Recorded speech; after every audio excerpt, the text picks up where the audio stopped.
I ran in 2018 for this seat and lost just under, I think, 3% or right at 3%, a fairly close race at any rate. So when this came about, despite the fact that none of us thought there would be a race for the Senate seat, when it did happen, a number of people just approached me and said, "Hey, have you considered running for that again?" They'd kind of all been part of a team, and they said, "We came so close the last time. Would you be willing to take that on again?" So after a little thought and consideration, I said yes. I tell anybody, encourage anyone to run, but you need to be ready for the effort and the heavy lifting that's involved.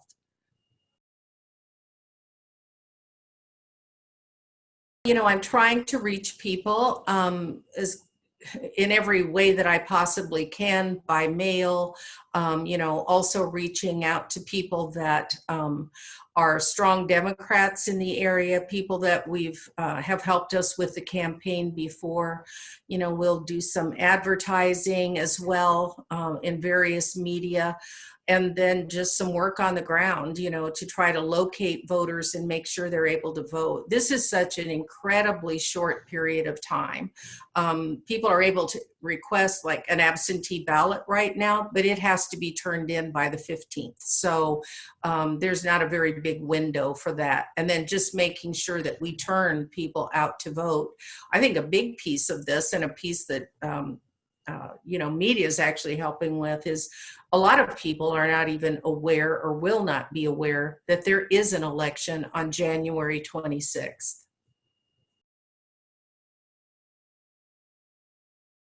Well, I got a list of priorities, but I'm also pragmatic enough to know that, my party is still in the minority in both the House and the Senate. So I understand that that's going to take some bipartisan cooperation in order to get things done. During my last campaign and during my career, I've always considered myself to be that kind of person, a bridge builder, a connector, and hopefully I can put those skills to use in the Senate. Obviously, you need to have people that are receptive to that, but I think that there are some issues we can work on. I, of course, as an educator, I firmly believe that public education needs to be high quality, needs to be accessible. That's been complicated a lot by COVID.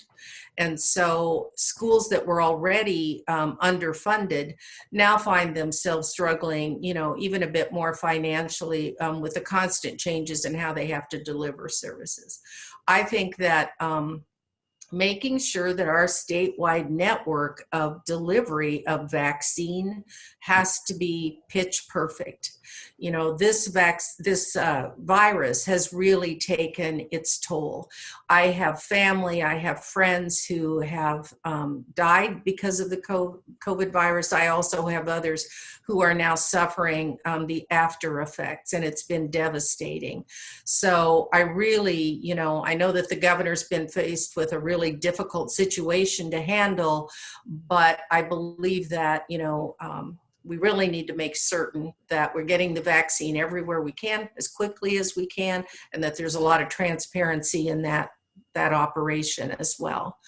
And jobs are always. I live here in rural Iowa, southern Iowa. Some of our counties have fairly substantial poverty rates. We deal with that, and we dealt with it prior to COVID. And of course, now with the impact that this has had on businesses in our communities, it makes it even more difficult. So any kind of assistance or any kind of programs we can build to make sure that rural communities continue to, that they don't disappear, that we're able to get back on our feet, reestablish business, and able to go on about our business and make sure that jobs are available to our people.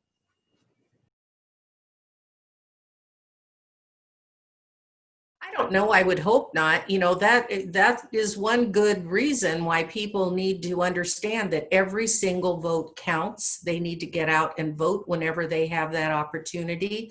I had the opportunity to observe, be a ballot observer, and that was watching a process that's been done by a county board for decades, and I was quite impressed with that and how it was handled. So I don't know. We'll just have to see. Hopefully, we can engage all voters and get them to turn out to vote on the 26th, hopefully before, because in an Iowa winter, you can never predict weather conditions on election day either. I really want people to understand that I firmly believe that we elect someone from our district to go to Des Moines to represent us. And by us, I mean all of us. I really believe that senators and representatives have a responsibility to represent people of all political persuasions. Whether you agree with those people or not, you have an obligation to make sure that their voices are heard in Des Moines and heard in the district. And it would be my intention to meet with those people on a regular enough basis back in the district so that I had a good appreciation and good understanding of what the issues are with them. And that's something I did in 18, and it's something that I've continued since then. But I just think that is so incredibly important that they know they are represented regardless of political party, political persuasion, or any other factor, that they have a voice in Des Moines and that it's a voice that's looking out for them and for the good of the district as a whole.